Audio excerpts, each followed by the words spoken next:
Well, before we get to that, here are a couple of examples of where I've seen such misinterpretation leading to major problems. This is a woman who came in as a ruled ectopic patient to a hospital other than mine. I saw these only after the fact. A woman had a 5-week scan for pelvic pain. She had a positive pregnancy test, and the ultrasound was read by someone else as showing a small fluid space in the uterus, that's this thing,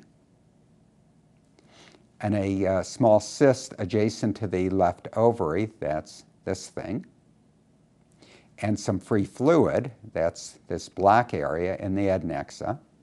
And the impression of the interpreter was a left ectopic pregnancy because of the cyst and free fluid with a pseudogestational sac in the uterus. So this was said to be a pseudogestational sac. Because of that reading, the woman was treated with systemic methotrexate for her presumed ectopic pregnancy. She had a repeat scan 4 days later, and now it showed that this was actually an intrauterine pregnancy because there was 4 days later a yolk sac. But the problem is this intrauterine pregnancy had been damaged by the methotrexate given 4 days earlier. The outcome was a miscarriage or failed pregnancy, likely because the methotrexate damaged the pregnancy, leading to miscarriage. And the follow-up to that was a malpractice lawsuit for damaging this pregnancy by misreading it because of a misreading, calling this a pseudogestational sac. This is another similar example. A woman had a 5-week scan for pelvic pain, and this was seen. Instead of, the reading was, I'm not sure what it is, and because of that, she was given systemic methotrexate. On a repeat scan just 2 days later, a yolk sac was seen, but again, meaning that this is an intrauterine pregnancy, but again, like the last case, this intrauterine pregnancy had been damaged 2 days earlier with methotrexate because of a misreading of this scan. And the outcome at birth was the baby was born with multiple anomalies, likely because of damage from the methotrexate. And again, there was a malpractice lawsuit. And this one happened at my own hospital as what we call a near miss. Fortunately, there was no problem, but there almost was. This is a woman who had an ultrasound at 5.5 weeks of pregnancy based on in vitro fertilization retrieval dates. The scan was read as fluid but no gestational sac in the uterus, can't rule out an ectopic. This was done somewhere else near my hospital. She was sent in to my hospital to get methotrexate for her presumed ectopic because this was felt to be a pseudogestational sac. We repeated the scan at the hospital and we reviewed the outside scan, and we said this looks like an early intrauterine pregnancy, and so fortunately she didn't get methotrexate and went on to have a normal pregnancy. Because of all these errors that we've seen, I together with Dr. Carol Benson, who's in charge of ultrasound at the Brigham, wrote an editorial called "First, Do No Harm to Early Pregnancies." And we said that any of these small fluid collections in the uterus in a patient with a positive pregnancy test have to be interpreted as being intrauterine pregnancies, or almost certain intrauterine pregnancies. And we did a little calculation in our editorial.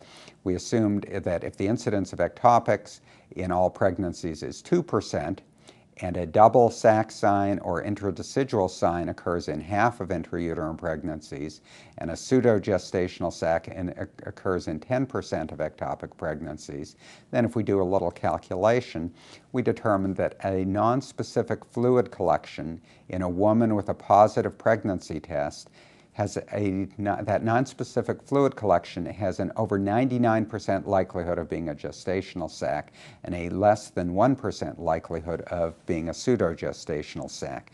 So when you do an ultrasound on a rural ectopic patient and you see one of these little nonspecific fluid collections, you should say in your interpretation, this is almost certainly an intrauterine pregnancy, not a pseudogestational sac. And therefore, if you say that, the pregnancy will not be damaged by treating it with methotrexate.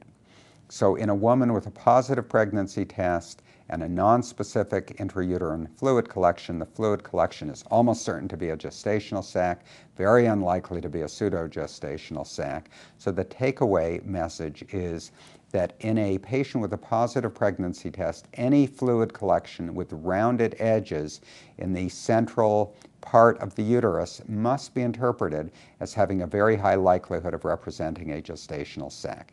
The exception would be fluid that's clearly within the uterine cavity, like this. You can see it's right in the center and has these pointed edge here. Similarly, another woman here has some fluid in the mid-uterus, a little pointed edge. These are not those rounded edge collections that I'm talking about. These are just pseudogestational sacs, but anything else has to be interpreted as being an almost certain ectopic pregnancy. And your report, if you want to stay out of legal trouble, as in this little diagram of somebody in big legal trouble, your report should state there's an intrauterine fluid collection that is highly likely to be a gestational sac. And treatments that could damage an intrauterine embryo, such as methotrexate or D&C, should be avoided at least until definitive intrauterine pregnancy is definitively excluded. Now, what about pitfalls of the second question? Are the adnexa normal? Here again, as I mentioned earlier, the potential pitfall is confusion between intraovarian and extraovarian lesion. And these are examples. Here are 3 women who had ultrasounds to rule out ectopic pregnancy. They had a positive pregnancy test, symptoms, and they had nothing in their uterus. And when we look in the adnexa, there's the ovary, and there's a lesion that looks like a tubal ring, but it's right up against the ovary. And it's hard to be sure whether it's outside the ovary or maybe it is inside the ovary just projecting out a little bit. Maybe it's just a corpus luteum projecting out. Similarly, does the ovary end here and that's a tubal ring of an ectopic pregnancy, or does the ovary end here and this is inside the ovary? And similarly here, does the ovary end here or is this inside the ovary? So not always so easy to distinguish an intraovarian corpus luteum versus an extraovarian tubal ring of an ectopic pregnancy. On follow-up, these two turned out to be ectopics, and the patient had an intrauterine pregnancy. So how do we tell when we see a mass up against the ovary? If this is a rural ectopic patient, positive pregnancy test symptoms, there's the uterus with nothing in it, there's the ovary, there's a mass. Is this in the ovary? Is that the ovary and this is a corpus luteum? Or is this outside the ovary? Does the ovary end here and that's a mass beside it? Well, one way to tell when we're doing a transvaginal ultrasound is to press and see if it moves together with or separate from the ovary. And watch what happens when we press.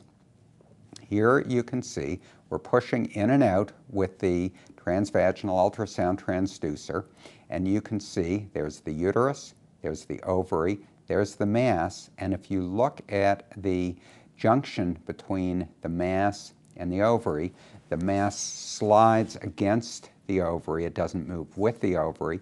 Therefore, we can say this mass is extraovarian. It's beside the ovary, not in it, and therefore this patient has an almost certain ectopic pregnancy because she has her positive pregnancy test symptoms and an extraovarian mass. This is another similar case. A woman has a positive pregnancy test and symptoms. We do the ultrasound. There's nothing in the uterus. There's the ovary, there's a cyst in the ovary, and there's a mass. Again, is this a corpus luteum within the ovary, or does the ovary end here? And like in the last one, when we push, you can see at the junction between the mass and the ovary, they don't move together. The mass slides along the ovary, so it's beside the ovary, therefore she has an extraovarian mass. This is an extraovarian tubal ring. She has an ectopic pregnancy.